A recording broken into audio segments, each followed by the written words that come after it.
الرحمن الرحیم۔ قرآن مجید میں اللہ تعالیٰ نے اپنے نبی صلی اللہ علیہ وسلم کو حکم دیا ہے وَتَبَتَّلْ إِلَيْهِ تَبْتِيلًا،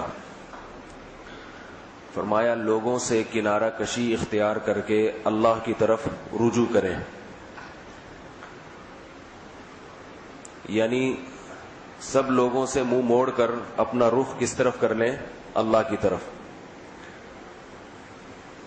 اسلام میں رہبانیت نہیں ہے کہ آپ سب سے تعلقات ختم کر کے جنگلوں میں عبادت کے لیے نکل جائیں، یہ پہلے ہوا کرتا تھا، لیکن اسلام میں یہ ضرور ہے کہ کچھ وقت انسان مخلوق سے کنارہ کشی اختیار کر کے صرف اللہ سے دل لگائے اور اس کی عبادت کرے، اس وقت مخلوق نہ ہو، کیونکہ کسی سے بھی محبت پیدا کرنے کے لیے یہ ضروری ہے کہ آپ کی اس کے ساتھ مناجات ہونی چاہیے، تنہائی ہونی چاہیے۔ اس آیت کے نازل ہونے کے بعد نبی صلی اللہ علیہ وسلم تہجد کا بہت زیادہ اہتمام کیا کرتے تھے۔ دن میں تو آپ صلی اللہ علیہ وسلم کے بہت سارے کام تھے، بیوی بچے بھی تھے، اس میں دعوت و تبلیغ کا کام بھی تھا، تو جو ایک انسان کی دن بھر کی مصروفیتیں ہوتی ہیں اس میں وہ لوگوں سے الگ تھلگ نہیں ہو سکتا، اور ہونا بھی نہیں چاہیے اس کو، کیونکہ دنیا بھی چلانی ہے۔ تو اللہ کے نبی نے اس آیت کے نازل ہونے کے بعد تہجد کا اہتمام کیا، کیونکہ تہجد میں انسان رات کو اللہ کے سامنے کھڑا ہوتا ہے اور اللہ اور بندے کے درمیان کوئی دوسرا نہیں ہوتا، یکسوئی اور خلوت جسے کہا جاتا ہے۔ تو یہ جو رمضان کے آخری عشرے میں اعتکاف کیا جاتا ہے، یہ بھی حقیقت میں اسی آیت پر عمل ہے۔ پورے سال ہم لوگوں کے درمیان رہتے ہیں، لیکن رمضان کے آخری عشرے میں سب سے کنارہ کشی اختیار کر کے مسجد میں آ کے ڈیرا لگا لیتے ہیں۔ بھی وہاں حرم کے امام نے جب وہاں کل اعتکاف شروع ہوا تو اعتکاف سے پہلے انہوں نے تھوڑا سا بیان کیا، مسجد نبوی کے امام نے، اس بیان میں انہوں نے ایک بڑی اچھی بات کہی۔ انہوں نے فرمایا کہ ایک تو اعتکاف ہے فقہی، یعنی فقہ کے اعتبار سے، وہ تو یہ ہے کہ آپ یہ جو 10 یا 9 دن ہیں یہ مسجد کے اندر گزار لیں کسی بھی طرح سے، تو اعتکاف آپ کا درست ہو جائے گا۔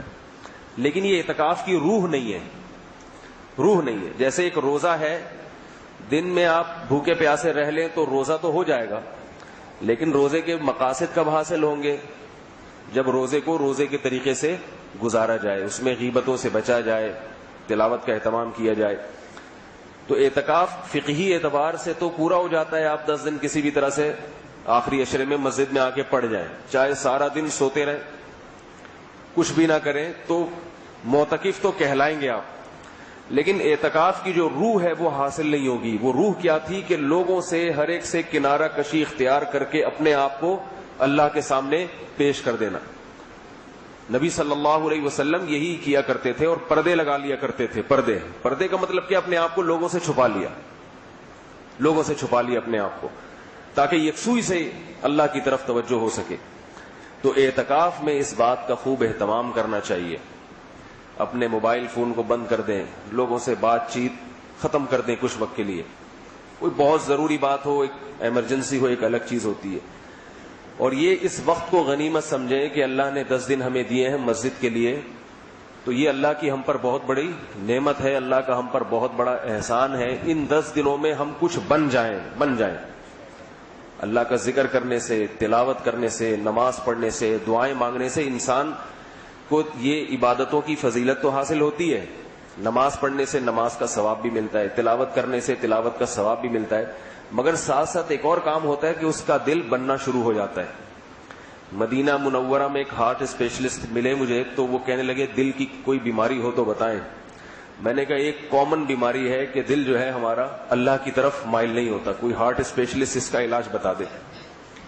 ہارٹ اسپیشلسٹ کے پاس جاتے ہیں نا آپ کہ بھائی دل میرا صحیح کام نہیں کر رہا، دھڑک نہیں رہا، اور یہ ہو گیا ہے، رگیں جام ہو گئی ہیں۔ تو میں نے کہا کوئی ایسا ہارٹ اسپیشلسٹ جو ہمارے دلوں کو مخلوق سے ہٹا کے کہاں لگا دے؟ اللہ کی طرف۔ ایسا کوئی ہارٹ اسپیشلسٹ چاہیے۔ تو ایسے ہارٹ اسپیشلسٹ تو ملتے نہیں ہیں، وہ تو اللہ والے ہی ہوتے ہیں جو ایسے ہارٹ اسپیشلسٹ ہوتے ہیں۔ تو اللہ اس کے رسول صلی اللہ علیہ وسلم نے جو ہمیں احکام دیے، تو وہ اللہ سے زیادہ کون ہارٹ اسپیشلسٹ ہوگا؟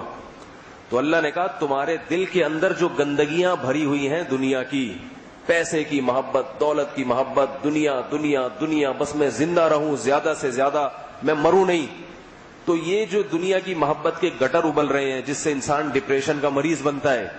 جب دنیا سے محبت کرتا ہے نا انسان، یہ بھی ہو جائے، یہ بھی ہو جائے، یہ بھی ہو جائے، میری یہ حاجت ہی پوری ہو جائے، تو اس کا سب سے بڑا نقصان کیا ہوتا ہے؟ ڈپریشن کا مریض بنتا ہے وہ، کیونکہ ساری تمنائیں کسی کی پوری ہوتی نہیں ہے. ایک تمنا پوری ہوگی، دوسری نہیں ہوگی تو دل جلے گا، ہائے یہ نہیں ملا، ہائے یہ نہیں ملا، پتہ نہیں کیا ہو جائے گا کل میرے ساتھ، پریشان رہتا ہے. تو اللہ سے لو لگا لے گا تو بھائی اپنی فائلیں اللہ کے پاس جمع کرا دی ہیں، بھائی ڈاکومنٹس وہاں جمع ہو گئے ہیں، اب کام ہو گیا، ٹھیک ہے، نہیں ہوا تو بھی ٹھیک ہے، ہم نے تو اپنا جو کام کرنے کا تھا وہ کر لیا. تو اللہ سے دل لگانے کا دل کو بڑا فائدہ ہوتا ہے، پھر کسی ہارٹ اسپیشلسٹ کے پاس جانے کی ضرورت نہیں رہتی، دل میں سکون آ جاتا ہے. تو ذکر کریں یہاں بیٹھ کے زیادہ سے زیادہ، جہاں بھی لوگ دنیا میں اعتکاف میں بیٹھے ہوئے، بیان باہر بھی جاتا ہے، کہیں بھی اعتکاف میں بیٹھے ہیں، اللہ کا ذکر کریں زیادہ سے زیادہ، تلاوت کریں. 4 قسم کی عبادتیں ہیں، تلاوت، ذکر، دعا اور نماز، اور ایک 5ویں ہے صدقات و خیرات، وہ بھی کرنا چاہیے. مسجد میں بیٹھ کے بھی کر سکتے ہیں آپ، اس میں آپ فون کر لیں گھر والوں کو، بھائی فلاں جگہ پیسے دے دو میری طرف سے، یہ عبادت یہیں بیٹھے بیٹھے ہو جائے گی. یا مسجد میں آپ کو کوئی غریب مسکین نظر آتا ہے تو اس کو چپکے سے آپ اس کے ساتھ تعاون کر سکتے ہیں. 4 عبادتیں تو جسمانی ہیں اور ایک جو ہے یہ مالی عبادت ہے، صدقات و خیرات. تو ان چیزوں کا بڑا اہتمام کرنا چاہیے اعتکاف میں. تو میں جلدی سے تھوڑے سے معمولات بتا دیتا ہوں اعتکاف والوں کو، وہ بغیر اعتکاف والے بھی کر سکتے ہیں، کیونکہ کوئی معمول نہ دیا جائے تو پھر خود سوچتے میں ٹائم گزر جاتا ہے. صبح شام کی جو تسبیحات ہیں یہ معمولات وہ بھی کر سکتے ہیں جو اعتکاف میں ہے، جو اعتکاف میں نہیں ہے وہ بھی کر سکتے ہیں. اعتکاف والوں کے لیے سہولت ہے اس لیے بتا رہا ہوں. صبح و شام کی تسبیحات، 100 مرتبہ استغفار، 100 مرتبہ درود شریف، 100 مرتبہ چوتھا کلمہ پڑھ لیں یا تیسرا کلمہ پڑھ لیں، جس کو جو آسان لگے. سبحان اللہ والحمد للہ ولا الہ الا اللہ واللہ اکبر. اللہ کے نبی نے فرمایا یہ کلمہ اللہ کو اتنا محبوب ہے کہ زمین پر جتنی بھی چیزیں ہیں جن پر سورج طلوع ہوتا ہے ان تمام چیزوں سے زیادہ اللہ کو یہ کلمہ محبوب ہے. یہ 100 دفعہ صبح پڑھ لیں. درود شریف میں کوئی بھی پڑھ سکتے ہیں، درود ابراہیمی جو نماز میں پڑھتے ہیں وہ بھی ہے، نہیں تو صرف صلی اللہ علیہ وسلم بھی پڑھ سکتے ہیں.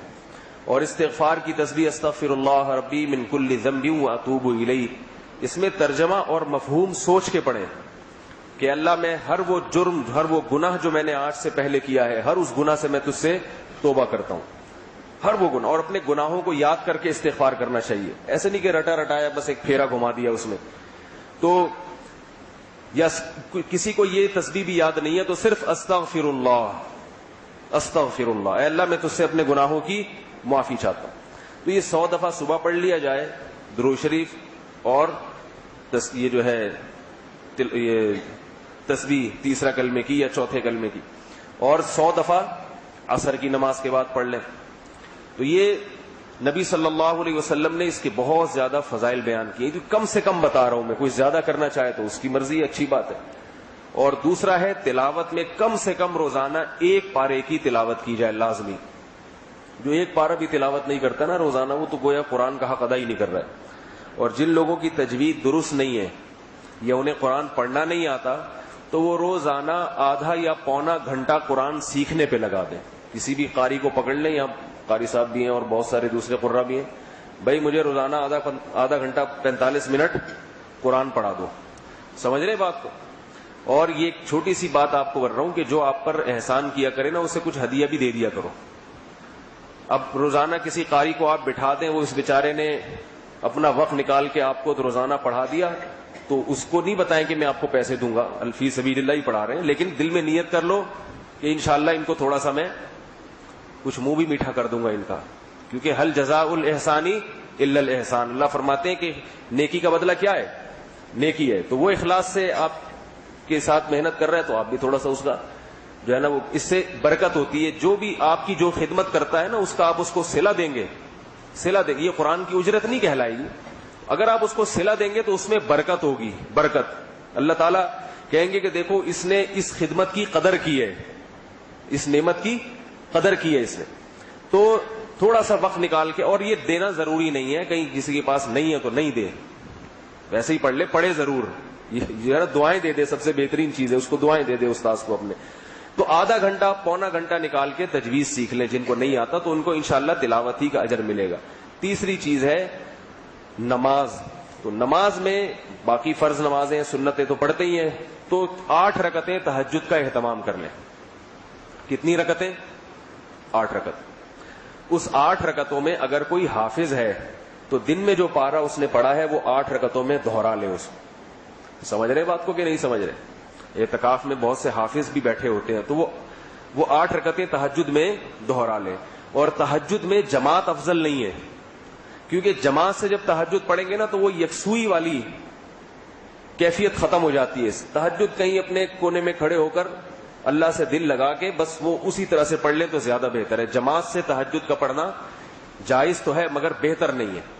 تو اور جو حافظ نہیں ہے وہ کسی بھی طریقے سے پڑھ لے, علم ترى کیف سے پڑھ لے, بار بار ایک سورت کو کئی دوبارہ ریپیٹ کر سکتا ہے, 10 دفعہ بھی پڑھ سکتا ہے ایک سورت کو, تاکہ رکعتیں ذرا لمبی ہو جائیں. تو اور چوتھی چیز ہے دعا. 24 گھنٹے میں کم از کم ایک وقت نکال کے اللہ سے خوب گڑ گڑا کے دعا مانگی جائے. اس میں سب سے بہترین وقت ہے تہجد کے بعد کا وقت, جو سحری سے پہلے کا ہوتا ہے. اس میں آپ اللہ کے سامنے ہاتھ اٹھائیں, اللہ کی حمد و ثنا کریں, رسول اللہ صلی اللہ علیہ وسلم پر درود پیش کریں. اس کے بعد پھر اپنے لیے, اپنے والدین کے لیے جو دعائیں آپ کے ذہن میں آتی ہیں آپ اللہ سے مانگیں جیسے بھیک مانگ رہے ہیں. اور یہ بات یاد رکھیں کہ دعا میں شیطان انسان کو یہ مایوس کراتا ہے کہ تو اتنے عرصے سے مانگ رہا ہے اور وہ روزانہ ایک ہی بات کو مانگتا ہے, ملتا تو کچھ ہے نہیں. تو نبی صلی اللہ علیہ وسلم نے فرمایا کہ اللہ بندے کی دعائیں قبول کرتا رہتا ہے. ایک وقت آتا ہے کہ اللہ قبول کرنا چھوڑ دیتے ہیں. وہ وقت کون سا ہے؟ جب بندہ یہ کہتا ہے کہ میں مانگتا رہا ہوں, میں کتنے عرصے سے مانگ رہا ہوں مگر اللہ قبول نہیں کر رہا. بڑی عجیب حدیث ہے. یعنی اس سے پہلے ساری قبول ہو رہی تھیں, جب اس نے یہ کہا کہ میں مانگتا ہوں اور قبول نہیں ہوتی تو اب نہیں ہوگی. اب دیکھیں کیسی عجیب بات ہے کہ یہ کہہ کیوں رہا ہے کہ میں اتنے عرصے سے مانگ رہا ہوں قبول نہیں ہو رہی. تو ظاہر ہے بظاہر قبول نہیں ہو رہی, تبھی تو یہ کہہ رہا ہے نا, جبکہ نبی کیا فرما رہے ہیں؟ ہو رہی ہے. تو پتہ یہ چلا کہ دعا اللہ دکھاتے نہیں ہیں ہمیں کہ قبول کر رہا ہوں کہ نہیں کر رہا. قبول کر رہے ہوتے ہیں لیکن اس کے قبول کرنے کے انداز مختلف ہیں. بعض دفعہ آپ کوئی چیز اللہ سے مانگتے ہیں, اللہ وہ نہیں دیتے, اس کا متبادل کوئی دوسرا دے دیتے ہیں. اللہ وہ نہیں دے رہے, اس کا متبادل دے رہے ہیں, کوئی دوسرا, کوئی دوسری چیز دے رہے ہیں آپ کو.